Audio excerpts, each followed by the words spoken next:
Hello everyone, my name is David. Today we are going to take a look at another horrible case with you. The date was February 26, 2011, and the location was the Blackheath area of London, the capital of England. It was around 2 a.m. and the London City Police were patrolling the streets of Blackheath.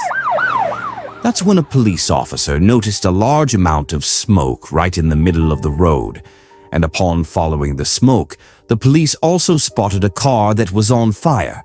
The officers immediately called the London Fire Brigade to the scene, and with their help, the fire was quickly brought under control. After extinguishing the fire, the police found out it was a blue Mercedes.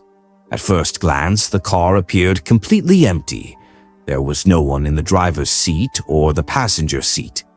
Following this, Chief Inspector Damien Allain and his team were called in to investigate the cause of the fire.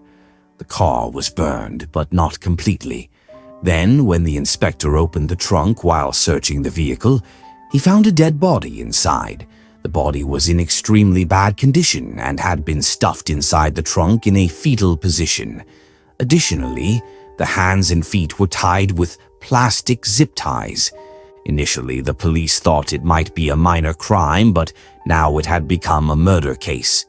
However, even after thoroughly inspecting the car, Inspector Damien couldn't find any weapon or ID card as evidence. Fortunately, the car's license plate wasn't completely burned, and when the police traced the plate number, they found out the car was registered under the name Amandeep. After discovering this around 5 a.m. on February 26th, the police reached the home address listed on the license in the town of Bexley Heath. When they knocked on the door, an elderly woman opened it. The police asked her who Amandeep Kaur was and where she was at that moment. Surprised to see the police at her door so early in the morning, the woman became slightly anxious. She then told the police, "I am Amandeep's mother, Tajinder Kaur, and my daughter is at home right now."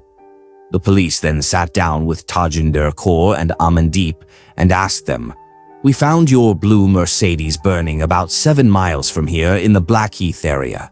Can you tell us how your car ended up there and how it caught fire?" In response, Amandeep Kaur told the police that her older brother, Gagandeep Singh, had taken her car last night, February 25th, to attend a party. Hearing this, the police began to suspect that the body found in the car might be Gagandeep Singh's. Amandeep also tried calling her brother, but he didn't answer any of her calls. Seeing this, the police officers, wanting to clear their doubts, asked Gagandeep's mother and sister for his comb and toothbrush for a short time.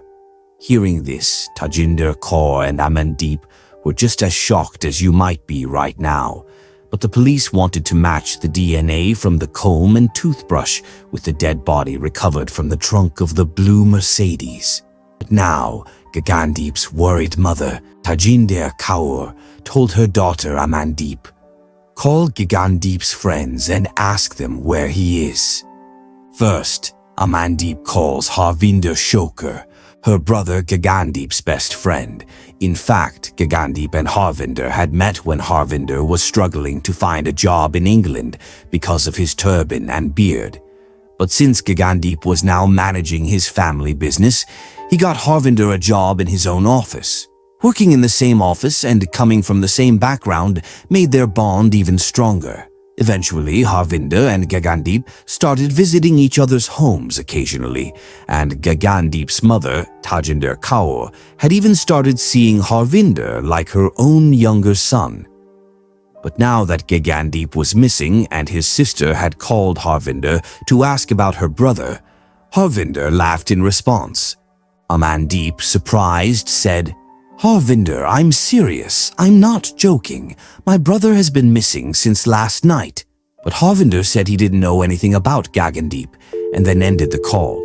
Amandeep then called several of her brother's other friends, and during that time, one of Gagandeep's friends said, "Maybe he went to his female friend Mundal Mahil's house, though I had told him not to go there."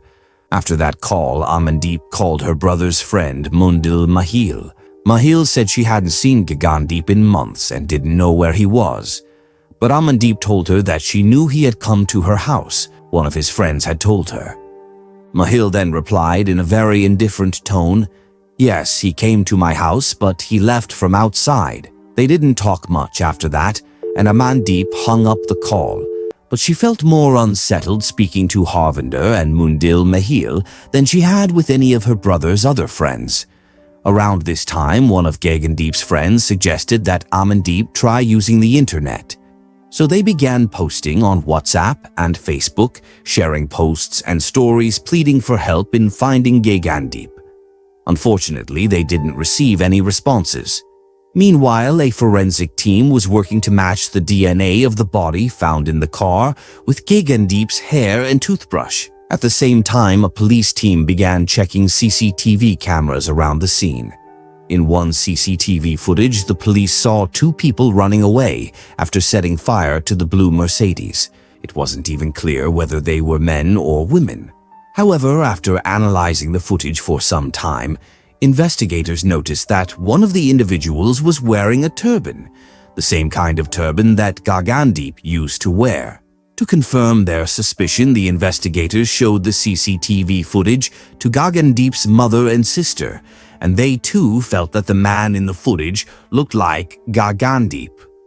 But the next day, on February 27, 2011, the DNA report arrived and shattered everyone's hopes. When forensic experts compared the DNA from the dead body's teeth with Gagandeep's toothbrush, the results were positive. This clearly meant that the body found in the Mercedes was indeed Gagandeep's. Now, this information had to be given to the police and the family, but this news was going to be a huge shock for both Gagandeep's mother and sister. In fact, the police had already found out that Gagandeep's mother, Tajinder Kaur, was a heart patient, and so they had her admitted to the hospital in advance. A team of doctors was already present there, and that's when the police officers informed her that the half-burnt dead body found in the Mercedes car around midnight the previous day had now been confirmed through DNA reports to be Gagandeep's. After that, when the police officers described the condition of Gagandeep's body to his mother and sister, Tajinder Kaur had to remain hospitalized for several days. Meanwhile, her daughter Amandeep Kaur stayed silent for 2 days without speaking to anyone. But then came Gagandeep's post-mortem report, which clearly stated that he had been severely beaten before being set on fire. He had been hit so hard on the head that his brain had swollen far beyond its normal size. The post-mortem report also revealed that Gagandeep's lungs were filled with ash.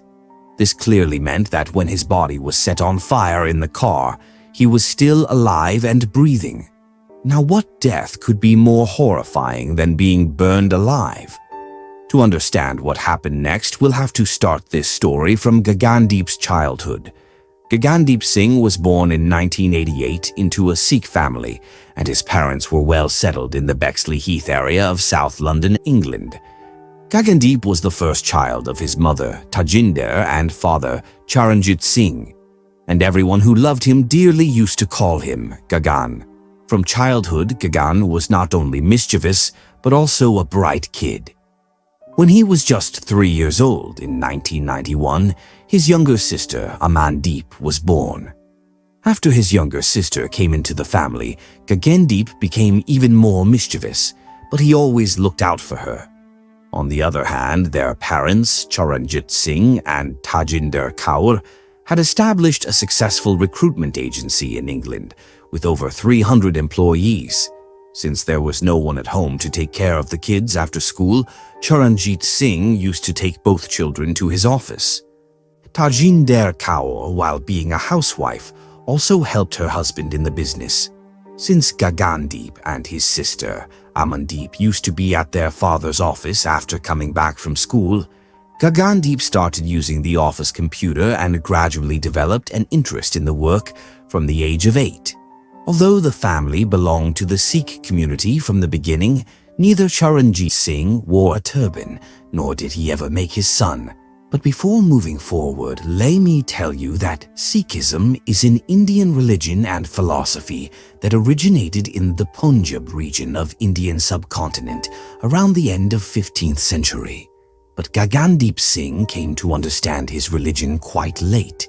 In fact, when Gagandeep was 17 years old, during his summer vacation from school, he went to India with his parents. While living there with some of his relatives, he learned many things about his Sikh faith, and it was then that he decided to become an Amritdhari Sikh. After that, he began following the 5 Ks of Sikhism like every baptized Sikh. Now, all of Gagandeep's friends and even his own family saw him in a new form, but his parents were very happy with his decision. Everything was going well. But in 2009, an incident occurred that completely changed the lives of Gagan and the rest of his family. In fact, in September 2009, Gagandeep's father once again traveled to India. But this time, Charanjit's purpose was to review the properties he had purchased in Punjab. While living in England, Charanjit had earned a lot of money through his business, but he was originally from the state of Punjab in India. So, like every businessman, Charanjit also decided to grow his assets by investing some money in properties in Punjab. For this, he used to send money to a friend living in Punjab named Kamal Kishore, and through this process he gradually sent him 3.5 million Indian rupees. At that time, 3.5 million Indian rupees was a significant amount. However, when he went to India from England in September 2009 to see his properties, he discovered that his friend Kamal had betrayed him and purchased all the property in his own name. This made him furious, and he told Kamal that he would take him to court with all the evidence. Upon hearing this, Kamal Kishore panicked and decided to have Charanjit Singh killed. He then hired a contract killer, and on September 28, 2009, when Charanjit Singh stepped out of a wedding venue in Punjab after attending a ceremony, the contract killer shot him right there. But when the police conducted their investigation, all these facts came to light. Due to their father's death, Gagandeep and his sister Amandeep lost their father's presence at a very young age. Moreover, upon hearing about her husband's murder, Tajinder Kaur suffered a heart attack and had to be admitted to the hospital, where she remained under treatment for several months.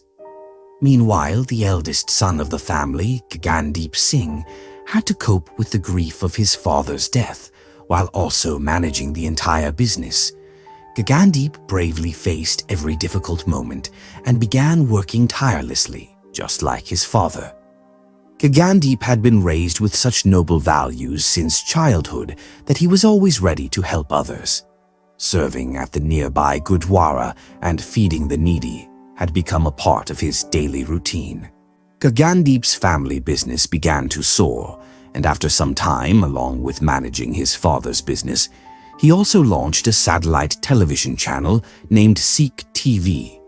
In 2011, he also served as the president of the British Sikh Student Federation, and during his time there, Gagandeep helped many students from his community. For instance, once Gagandeep met a boy named Harvinder, whose family had recently moved from India to England. But the boy couldn't find a job because of his beard and turban. Gagandeep helped him and got him a job in his own office. But while Gagandeep was rising in his career, he fell in one-sided love with a girl. This happened in August 2009 when 19-year-old Gagandeep was at a friend's party and saw a beautiful 18-year-old girl named Mundil Mahil. But at that time, Gagandeep didn't have the courage to talk to her. Mahil was the youngest daughter in a religious middle-class Sikh family. Her father owned a B&B hotel, her elder sister was a doctor. One brother was a police officer and the other was a medical student. Mundil Mahil was a studious girl who dreamed of becoming a doctor like her sister. She was friendly, cheerful, and had a lot of friends. Still, Gagandeep somehow managed to find out Mundil Mahil's name, and then, after returning home, began searching for her on Facebook. After a few minutes of effort, he found her Facebook account and, after thinking for a while, sent her a friend request. When Mahil saw the friend request, she noticed that Harvinder Shokar was also in Gagandeep's friend list. Since Harvinder was Mahil's childhood friend, she asked him what kind of person Gagandeep was before accepting the request. In response, Harvinder praised Gagandeep, who had become his friend not long ago, and said he was a decent, mature, and trustworthy guy.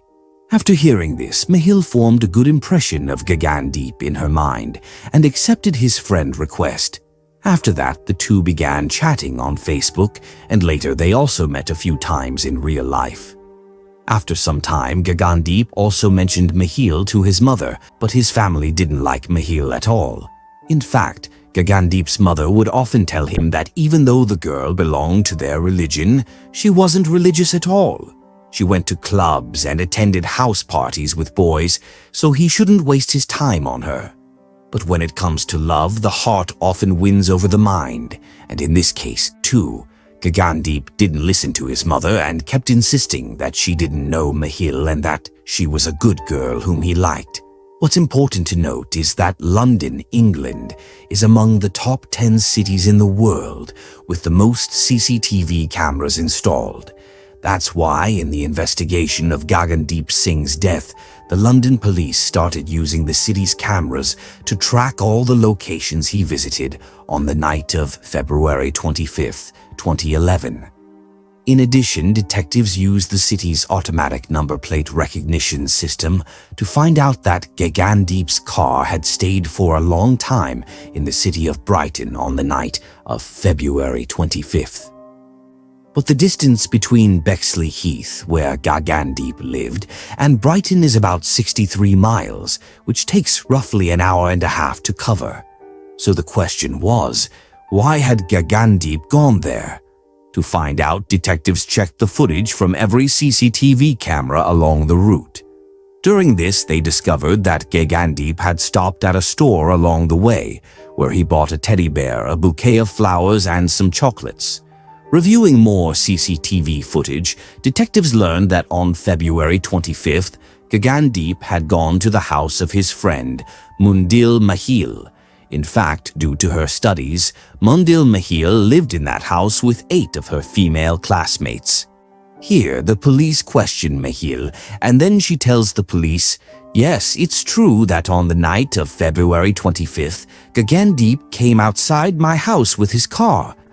But he didn't come inside. After talking for a while, he left from outside. And after that, I didn't meet Gagan again.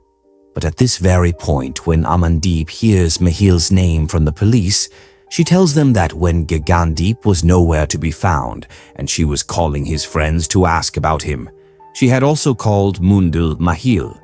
But then Amandeep tells the police that Mahil first told her that Gagan didn't come to her house. However, the very next moment she changed her statement and said that he did come, but only spoke to her from outside and then left. Now, when Amandeep tells the police that Mahil had changed her statement, the police begin to suspect Mundil Mahil for the first time. After this, when the police team goes to Mahil's house again, this time they do not find her there. But the officers decide to question Mahil's other classmates and neighbors living around her house. When the police talk to Mahil's neighbors, they learn that around 12 a.m. on February 25th, they heard some screaming sounds from Mahil's house. Additionally, one of the neighbors tells the police that he saw, from his window, 2 boys carrying a heavy object out of Mahil's house and placing it into the trunk of a car. But when that neighbor noticed this strange activity, he noted down the license plate number of that car. The police then ask the neighbor to show them the number, and when he does, the police recognize that the number belongs to Gagandeep's car. This directly raises suspicion on Mundil Mahil, but before taking any action, the police decide to talk to Mahil's 8 classmates. Upon speaking with them, the police learned that on February 25th, Mahil had requested all her classmates not to come to the ground floor that night, as she had something important to do. Moreover, the girls tell the police that around 11:30 p.m., while they were asleep, they suddenly heard loud noises of things being thrown and someone screaming from the ground floor. But since Mahil had told them all not to come downstairs, none of the girls went down. One of the girls informs the police that around 9 p.m. on February 25th, Mahil had gone to the railway station. After receiving this information, the police go to the railway station and check all the CCTV cameras there. In one of the footages, Mahil's car is traced. In the next footage, Mahil is seen walking alone toward the station. And in the third footage, she is seen laughing and talking with two boys. This CCTV footage was much clearer than the one found at the place where Gagandeep's car was found burning. The police then show this CCTV footage to Gagandeep's family. At first glance, they immediately recognize the boy wearing the turban, walking with Mahil in the footage as Harvinder Shokar. From here, a new twist appears in the case because the boy seen in the CCTV footage with Mahil was the same Harvinder who used to come to Gagandeep's house daily. Gagan's mother even considered Harvinder as her second son, and now he might have had a hand in Gagan's murder. Now here, Gagan's sister Amandeep also tells the police that when she was calling Gagan's friends after he went missing, she had also called Harvinder. But upon hearing about Gagan's disappearance, Harvinder laughed out loud, which clearly upset Amandeep, because by then Harvinder had become a family friend. After hearing all of this, the police go straight to Harvinder Shokar's house and arrest him. They then ask him who the third person with him at the railway station was. Harvinder tells the police that the third guy's name is Darren Peters and that he is a friend of his. Besides this, when the police ask Harvinder about Gagandeep, he refuses to give any answers. That's when the police become certain that Harvinder is definitely hiding something about Gagandeep's death. However, after Harvinder Shokar's statement, the police also arrest Darren Peters. During the search of Peters' house, the police find 2 cans of petrol, which later become crucial evidence in proving that Gagandeep's car was burned. Apart from this, when the police check the call detail records of the second main suspect, Harvinder Shokar, they find a call recording. In that call recording, he is heard saying to Mahil, "I could go to jail for 21 years for you, but will you wait for me?" Now, as more and more shocking revelations came out in this case, it started being broadcast on every news channel in England with photos of all 3 suspects. In such a situation, it became difficult for Mahil to stay out of trouble, so she herself came forward to the police with a false story. Mahil tells the police that on February 25th, Gagandeep had come to her house, met her briefly outside, and then left. But now she has found out from the news that Gagandeep is dead, and she feels that since Gagandeep was the president of the British Sikh Students' Federation, maybe some people who were jealous of him did this to him. But by this time, the London police had already come to know a lot about Mahil, like her visit to the train station, the screaming heard from her room on the night of February 25th, the heavy items Harvinder and Peters were seen placing in Gagandeep's car trunk, and then Gagandeep's body being found in that very trunk. That's why the police now question Mahil strictly, after which she gives a new statement to the police. However, how truthful this statement from Mundil Mahil really is cannot be confirmed, because Gagandeep is no longer with us to tell his side of the story. In fact, Mahil tells the police that one night in August 2010, Gagandeep came to her house uninvited. That night, Mahil was preparing for her upcoming exams. Suddenly, she heard the doorbell. When she opened the door, Gagan was standing there. He had some flowers in his hand and had come that night to wish her good luck for her exams. After that, the two had a normal conversation for a while, and then when Gagandeep tried to start his car to leave, the headlights didn't work. Gagandeep then told Mahil that his headlights were not working, and because of the darkness, it would be hard for him to drive home. He asked if he could stay at her place for the night. Seeing him as a good friend, Mahil allowed him to stay and asked him to sleep on the couch outside her room for the night. Mahil then tells the police that around midnight, Gagan got up from the sofa and came into her room where he tried to cross some lines. But when Mahil woke up, she slapped Gagan hard and pushed him, telling him to leave her house. At that moment, Gagandeep was very embarrassed and apologized to Mahil. However, after that incident, Mahil no longer wanted to speak to him and even threatened to call the police, which made Gagan quickly flee the scene. Even after that night, Gagan continued to call and text Mahil to apologize. But after what he had done, Mundil Mahil cut off all contact with him. But even this time, the police didn't believe Mahil because during a search of her phone records, they discovered that she had invited Gagan to her house on February 25th. In fact, the police found a text message from Mundil Mahil to Gagan, in which she was asking him to come over to her flat to talk. In response, Gagan had replied, "Can we talk civil, or do you just want me dead?" This led the police to interrogate Mahil more firmly, and eventually she gave them a new statement. Mahil now told the police that she hadn't been able to forget Gagan's attempt to rape, and she wanted to teach him a lesson. She had even told Harvinder Shokar about what Gagandeep had done. During this interrogation, it was also revealed that Harvinder Shokar had feelings for Mahil, and when he found out that Gagan had tried to do something wrong to her, he became extremely angry. He then teamed up with Mahil to plan a way to punish Gagan so severely that he would be scared to ever talk to a girl again.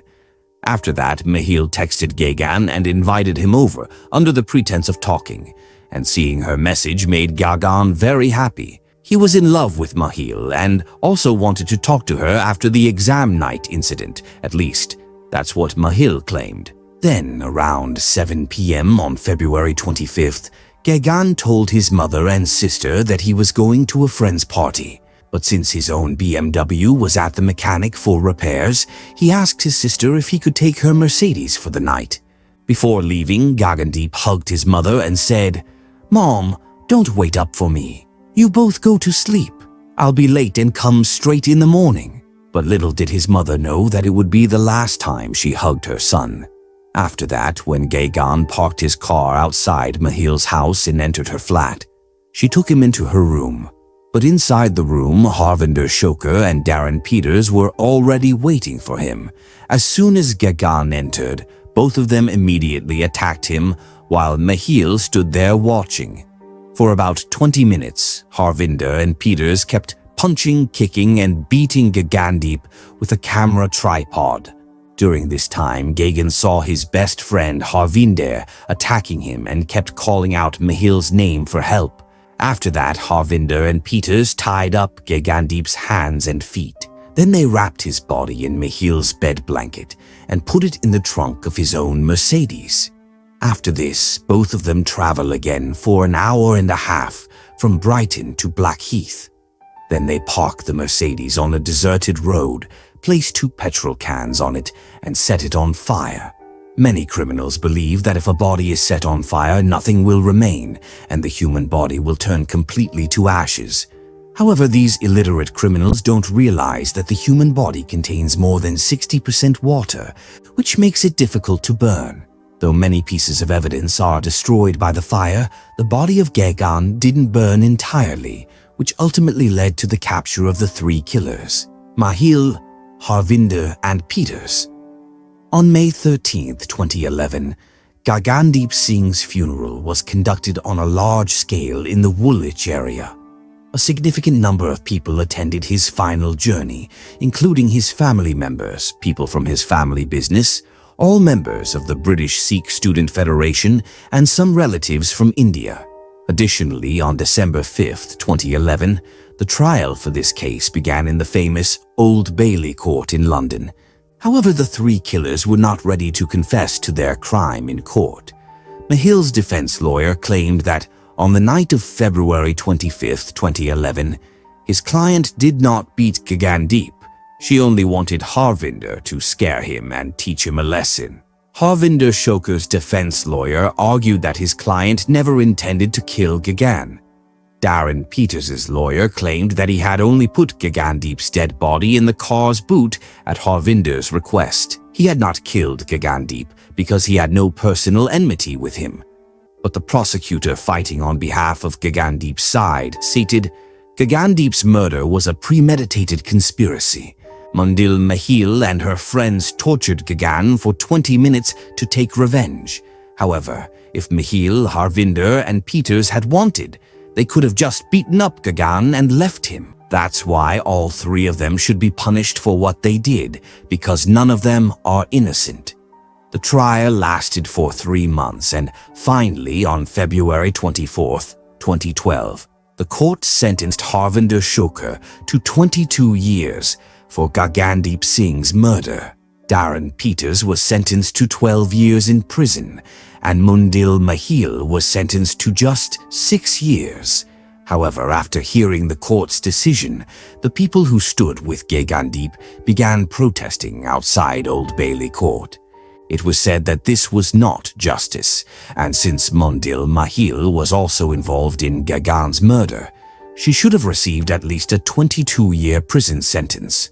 Furthermore, in 2014, in the case of Gagandeep's father, Charanjit Singh's murder, 2 accused were sentenced to life imprisonment. However, Mundil Mahil served only 3 years of her 6-year sentence and was released from jail in 2014. She then graduated in philosophy, politics, and economics from King's College London. In 2016, she married an emerging politician from London, Verinder Singh Bola, and then began living a happy life with her family. But when Mahil's husband became the mayor of the Redbridge area in 2009, Gagan's sister Amandeep filed a petition demanding her brother's killer's husband be removed from the mayoral position. Amandeep ran several campaigns for this petition, and many people started supporting her. After this, Verinder Singh Bola came under so much political pressure that he had to resign from his position. However, the reason Mundil Mahil gave to the police for killing Gagandeep is still unclear, and to understand the other side of that, Gagandeep is no longer with us today. After all, every criminal can come up with any theory to save themselves. Furthermore, the house where Mahil lived was shared with 8 of her other classmates. So, when Gagandeep stayed at her house the night before the exam, those 8 classmates must have been present there too. This raises the question, did any of Mahil's friends not see her shouting at Gagan or throwing him out of the house at that time? But after Gagandeep Singh's death, the lives of his mother and sister have come to a standstill. Additionally, Gagan's mother, Tajinder Kaur, says that she is 100% sure that her son Gagan did not try to force himself on Mahil. Gagan was not a shameless boy. He could never have done such a low act under any circumstances. Gagan's mother and sister still keep his room decorated exactly as it was before. They have also built a small memorial in their garden in Gagandeep's name, where they often go to lose themselves in memories of him. So with that, the Gagandeep Singh murder case comes to an end right here. If you appreciate our efforts, like and share this video. If you haven't subscribed, do so now. Thank you.